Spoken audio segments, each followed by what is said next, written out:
RRB group D level 1 का ये paper 8 जून 2025 को हुआ था, जिसको आज हम ट्रिक से सोल्व कर रहे हैं। तो वीडियो को बिना स्किप किए लास्ट तक देखना और ट्रिक पसंद आए तो चैनल को जरूर सब्सक्राइब करना। हमारा पहला क्वेश्चन आपकी स्क्रीन पर है। सवाल के अंदर लिखा है, एक वर्ग का क्षेत्रफल 15.21 वर्ग सेंटीमीटर है, इस वर्ग का परिमाप ज्ञात कीजिए। तो वर्ग का परिमाप ज्ञात करने के लिए हम क्या करेंगे, सबसे पहले वर्ग की भुजा निकाल लेंगे। भुजा निकालने के लिए क्या करेंगे, हम लिखेंगे a is equal to under root इसका वर्गमूल करेंगे 15.21। अब 15.21 जो है, ये जो स्क्वायर है वो है 3.9 का, तो हमारे जो वर्ग है उसकी भुजा होगी 3.9। अब 3.9 से क्या करेंगे, वर्ग का परिमाप निकालते हैं। तो परिमाप निकालने के लिए क्या करेंगे, P4 पेरीमीटर होगा, इसको हम 4 से गुना करेंगे। तो 4 से गुना करने पर क्या हो जाएगा, 3.9 की यदि हम 4 से गुना करेंगे तो आएगा 15.6। तो यहाँ जो वर्ग का परिमाप होगा 15.6 होगा, तो इसलिए ऑप्शन बी करेक्ट होगा।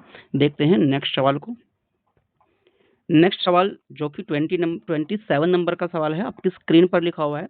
सवाल में लिखा है, चुनाव में कुल मतदाताओं में से 70% मतदाताओं ने मतदान किया। इनमें से 60% मतदाताओं ने उम्मीदवार एक्स को और शेष मतदाताओं ने उम्मीदवार वाई को अपना मत दिया। यदि उम्मीदवार वाई को 8400 मत मिले तो पंजीकृत मतदाताओं की संख्या ज्ञात कीजिए। तो हम क्या करेंगे, 70% मतदाताओं ने मत डाले 100 में से, तो क्या करेंगे, इस 70 में से ध्यान से देखना है एक्स को कितना मिला है और वाई को कितना मिला है, ये ध्यान से देखना। एक्स को मिला है 60%, तो जब एक्स को 60% मिला है तो वाई को कितना मिला होगा, 40%। तो देखना है 70 का 40% कितना होगा, तो हम लिखेंगे 70 गुना 40 और डिवाइड में लेंगे 100। 2 जीरो कैंसिल आउट हो गए तो बचेगा 28। तो 28% वोट उसको मिलेंगे। अब ये जो 28% वाई के वोट हैं इस 8400 के बराबर है, तो हम लिखेंगे 28% बराबर है 8400 के। निकालनी है कुल वोटों की संख्या, कुल मतदाताओं की संख्या होगी 100। तो 100% की वैल्यू निकालने के लिए क्या करेंगे, इस 8400 से भाग करेंगे। 8400 डिवाइड में लेंगे ये 28 और मल्टीप्लाई में लेंगे 100। तो 28 दिया होंगे 84, यहाँ आएगा 300 और 300 की 100 से गुना करेंगे हो जाएगा 30,000। तो 30,000 टोटल वोट पड़े थे। ऑप्शन सी यहाँ पर करेक्ट होगा। देखते हैं नेक्स्ट को। सवाल नंबर लिखा है 28 नंबर का सवाल आपकी स्क्रीन पर लिखा है। सवाल में क्या लिखा है, पढ़ सकते हो। लिखा है, वह सबसे बड़ी संख्या ज्ञात कीजिए जिससे 1005, 244 और 1343 को विभाजित करने पर क्रम से 5, 4 और 3 शेष बचे। तो ऐसे जो ऑप्शन है यहाँ पर 20 है। अब 20 से चेक कर सकते हो, यदि हम 20 से इस 1005 को डिवाइड करेंगे तो 5 शेष बचेगा, और इस 20 से यदि 1343 को भाग करेंगे तो 4 शेष आएगा, और यदि इस 20 से जो है 244 इस 1343 को भाग करेंगे 3 आएगा, और 20 से इस 244 को भाग करेंगे तो 4 आएगा। ऑप्शन बी यहाँ पर करेक्ट होगा। देखते हैं 29 नंबर का सवाल। 29 नंबर के सवाल में क्या लिखा है, ये लिखा है कि एक खुदरा विक्रेता खरीदारों को एक वस्तु पर दी गई छूट स्कीमें प्रदान करता है। निम्नलिखित में से कौन सी स्कीम ग्राहक के लिए सबसे कम लाभदायक होगी, मतलब कस्टमर को सबसे कम बेनिफिट देगी। तो यहाँ पर लिखा है 34% छूट, ये पहली स्कीम में है। अब दूसरी देख सकते हो, पहले 37%, 100 में से तो भाई देखो 37% की छूट यही होगी।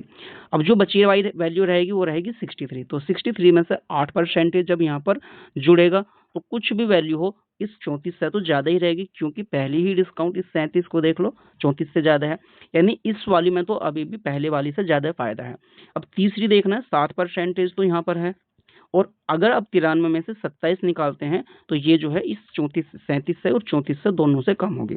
हम मानते हैं कि यहाँ पर कुछ भी वैल्यू हो, तो आप कैलकुलेट करके देखना, 93 का यदि आप 27% कैलकुलेट करोगे तो ये 34 और 37 दोनों से कम आएगा। तो तीसरा ऑप्शन में सबसे कम जो है उसे फायदा होगा, यानी यहाँ ऑप्शन थर्ड होगा। तो ऑप्शन थर्ड डी में दिया हुआ है, तो ऑप्शन डी करेक्ट होगा।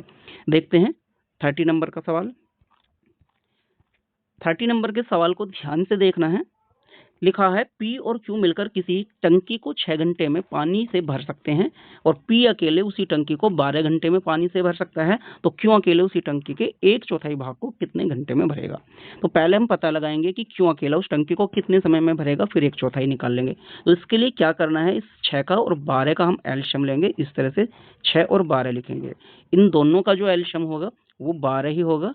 इस 6 से भाग करेंगे, 6 दूनी 12, और माइनस का साइन लगाएंगे, 12 एकम 12, 12 एज इट लिखेंगे, 2 में से 1 को घटाएंगे, बचेगा 1।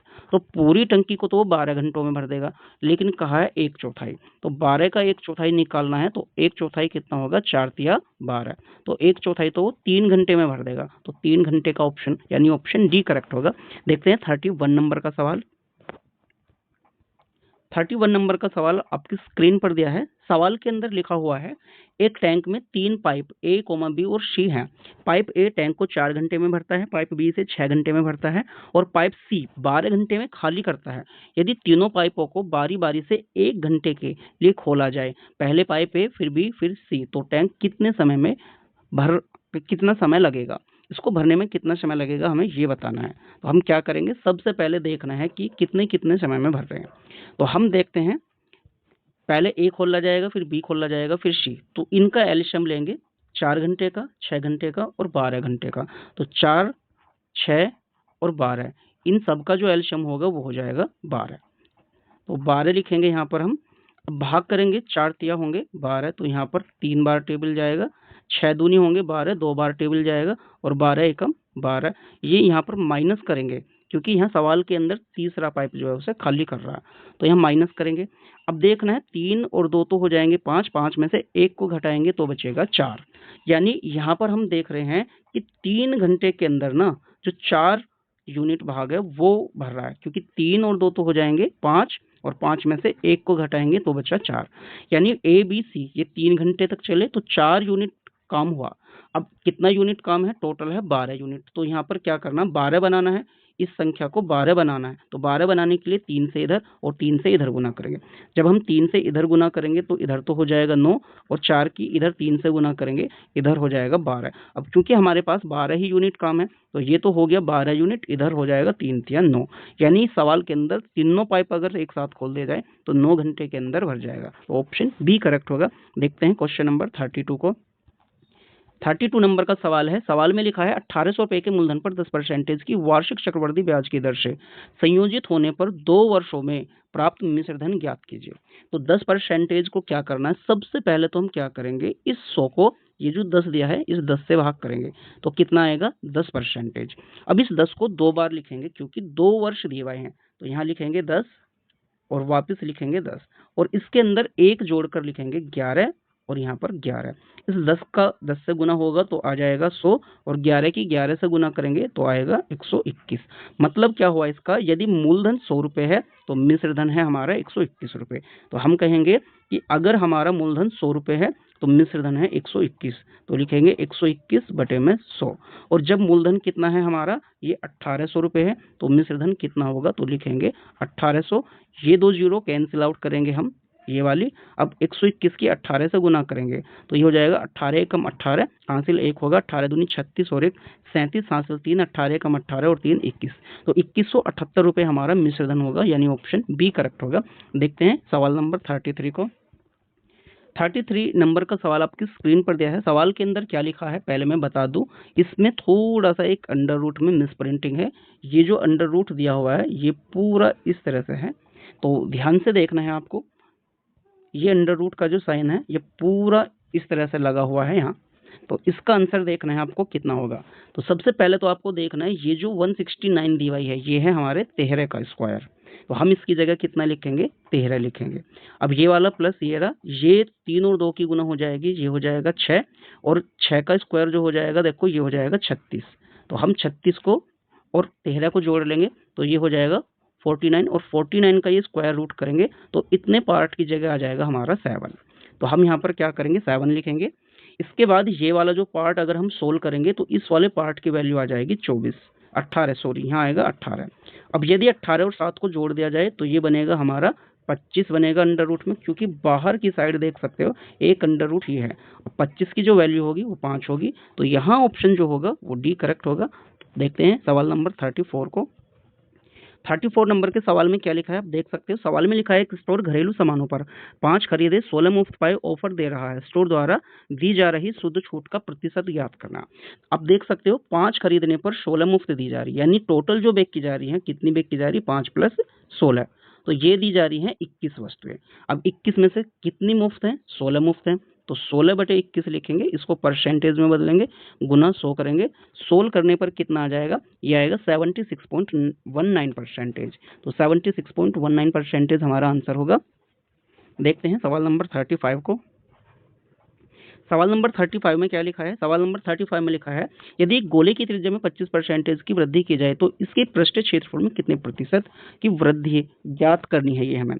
तो क्या लिखेंगे, ध्यान से देखना है आपको, 25% की वृद्धि हुई है तो हम 100 को क्या करेंगे, इस 25 से डिवाइड करेंगे। तो 25 से डिवाइड करने पर 25 चौक होंगे 100। अब क्योंकि जो पृष्ठीय क्षेत्रफल है उसमें वर्ग होता है तो इसलिए इस 4 को 2 बार लिखेंगे, 4 और ये 4, इसमें 1 जोड़ेंगे तो लिखेंगे 5 और ये 5। 4 का स्क्वायर होगा 16 और 5 का स्क्वायर होगा 25।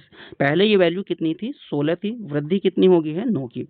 तो 9 को हम क्या करेंगे, परसेंटेज में बदलेंगे, लिखेंगे 9 और बटे में 16 और गुना में 100 करेंगे। इसको सोल्व करने पर कितना आ जाएगा, 56.25% आ जाएगा। तो ऑप्शन बी हमारा करेक्ट होगा। देखते हैं सवाल नंबर 36 को। 36 नंबर के सवाल में लिखा है कि निम्नलिखित डेटा बहुलक कितना है। तो हमें बहुलक ज्ञात करने के लिए वो संख्या ढूंढनी है जो सबसे ज्यादा बार रिपीट हो रही है। तो देख सकते हैं 45 जो लिखा हुआ है, यहाँ पर भी लिखा हुआ है एक जगह, 2 और इसके बाद ये 3 जगह। तो 45 3 जगह लिखा है और 45 एक जगह ये लिखा हुआ है, 4 जगह लिखा है। तो 45 सबसे ज्यादा बार रिपीट हो रहा है तो इसलिए ये 45 ही हमारा बहुलक होगा। तो यहाँ ऑप्शन जो होगा, ऑप्शन ए करेक्ट होगा।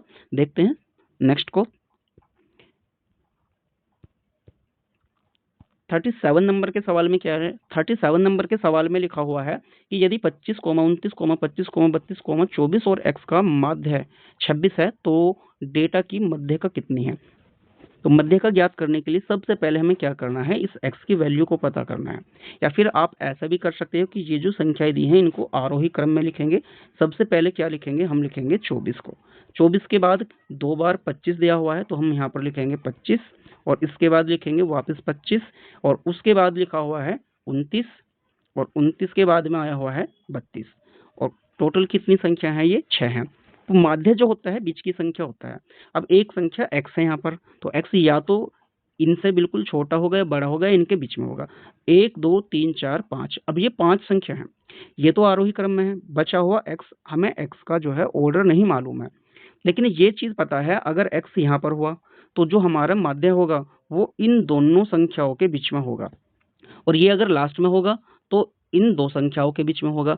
अगर 25 और 29 के बीच में होगा माध्य तो पॉइंटों में आएगा और पॉइंटों में आंसर हमारा नहीं है। तो इसलिए होगा क्या, इन दोनों 25 के बीच में माध्य माना जाएगा और दोनों 25 के बीच में कितना आएगा, 25 और 25 को जोड़ो होगा 50 और 2 से डिवाइड कर दो तो वापस 25 ही आएगा। तो 25 हमारे यहाँ पर करेक्ट ऑप्शन होगा बी। तो ऐसे में हमें x की वैल्यू को निकालने की जरूरत नहीं पड़ेगी।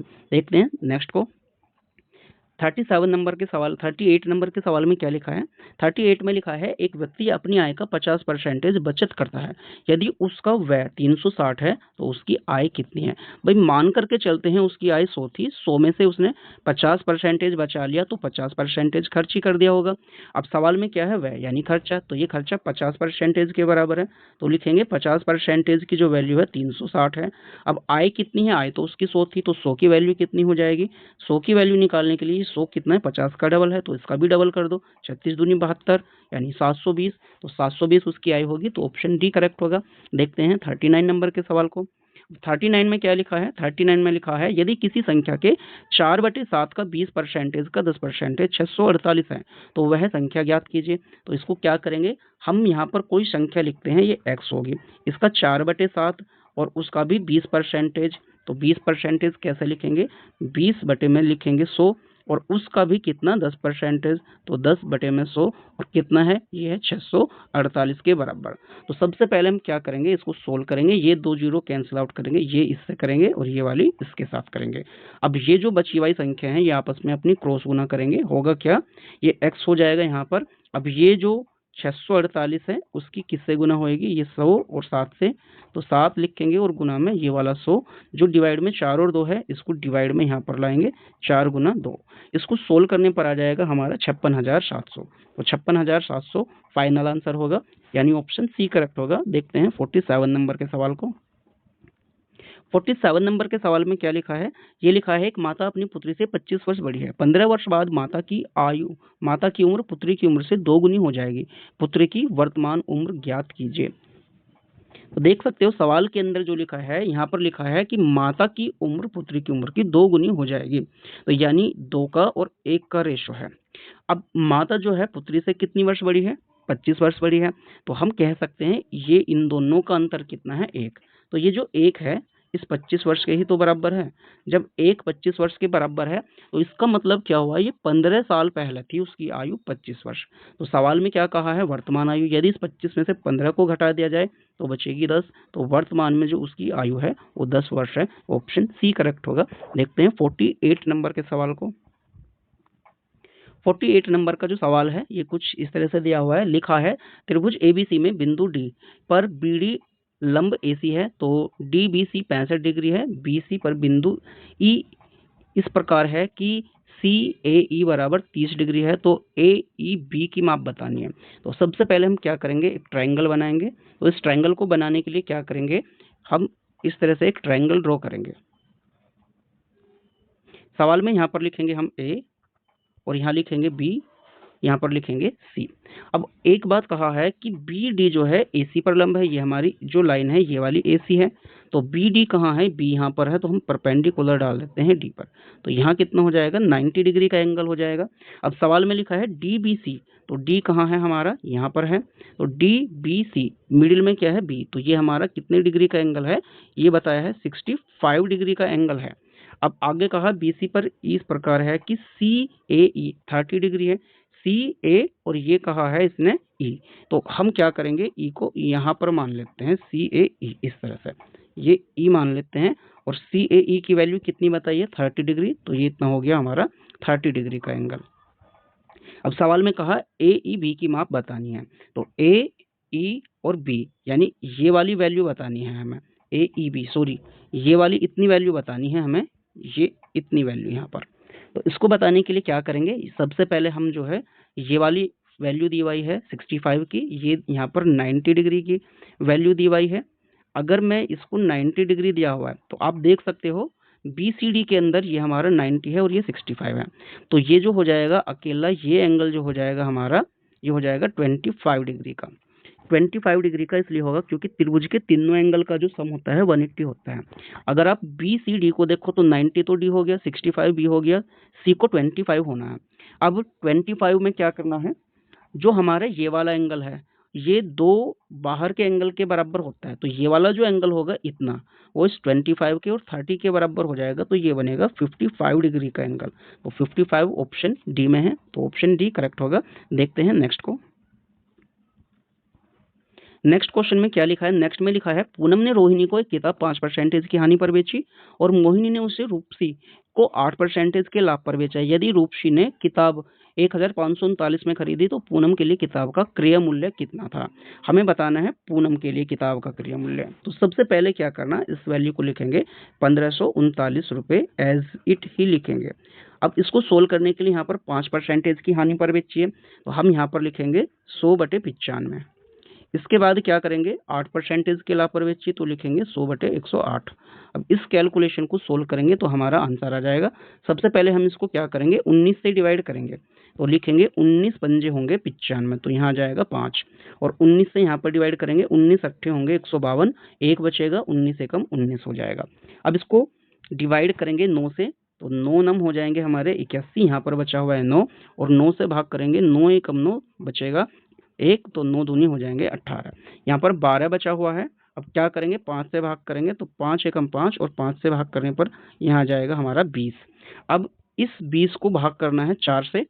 4 या 12 और 4 पंजे 20, यहाँ जाएगा 5। इस 3 से भाग करेंगे 3 एकम 3 और 3 तिया हो जाएंगे 9। अब जो बची हुई संख्या है उनको लिखेंगे। ये वाला 3 बचा हुआ है, ये वाला 100 बचा हुआ है और ये वाला 5 बचा हुआ है। तो इनकी गुना करेंगे तो ये आ जाएगा 1500 रुपये। तो 1500 रुपये यहाँ ऑप्शन सी में है, इसलिए ऑप्शन सी करेक्ट होगा। देखते हैं नेक्स्ट को। नेक्स्ट सवाल में लिखा है यदि 896 केले 3 बंदरों में 4 बटे 6 अनुपात 2/2 और 2/2 के अनुपात में वितरित किया जाए तो तीसरे बंदर को कितने केले मिलेंगे। तो इसका रेशो बनाएंगे। यहाँ पर क्या लिखा हुआ है, 4/6 लिखा है, अनुपात 2/2 लिखा हुआ है, फिर अनुपात 2/2 लिखा हुआ है। तो ध्यान से देखना, ये जो 6, 2 और 2 दिए हैं, इनका जो एलसीएम होगा वो 6 होगा, इसलिए सभी में 6 से गुना करेंगे। यहाँ 6 से गुना करेंगे तो यहाँ कितना हो जाएगा, 6 से 6 कैंसिल आउट हो जाएगा, बचेगा 4। जब 6 से यहाँ पर गुना करेंगे तो भाग करने पर यहाँ पर कितना आ जाएगा, ये आ जाएगा हमारा, यहाँ 3 दूनी 6 हो जाएगा और यहाँ पर भी 6 हो जाएगा। तो इस रेशो में क्या करना है, इसको शेयर करना। तो पहले इनको जोड़ेंगे, 4 और 6 10 और 6 16। अब इस 16 से क्या करना, 896 को भाग करना। तो 896 ये डिवाइड में लिखेंगे 16 और तीसरे के लिए कितना है, ये 6। तो 6 से यहाँ गुना करेंगे, भाग करेंगे, 16 पंजे हो जाएंगे 80, बचेगा 9, 16 6 96 और गुना 6। 6 से गुना करेंगे, 6 6 36, हासिल 3 होंगे, 6 पंजे 30 और 3 33। तो 336 यानी ऑप्शन बी करेक्ट होगा। देखते हैं नेक्स्ट को। ये हमारी वीडियो का लास्ट क्वेश्चन था। उम्मीद करता हूँ ये ट्रिक्स आपको पसंद आई होंगी। तो ऐसे ही और ट्रिक्स पाने के लिए हमारे चैनल को सब्सक्राइब करें। यदि आप चाहते हो आरआरबी ग्रुप डी के और प्रीवियस ईयर के पेपर का सॉल्यूशन मिले तो इस चैनल को जरूर सब्सक्राइब करना।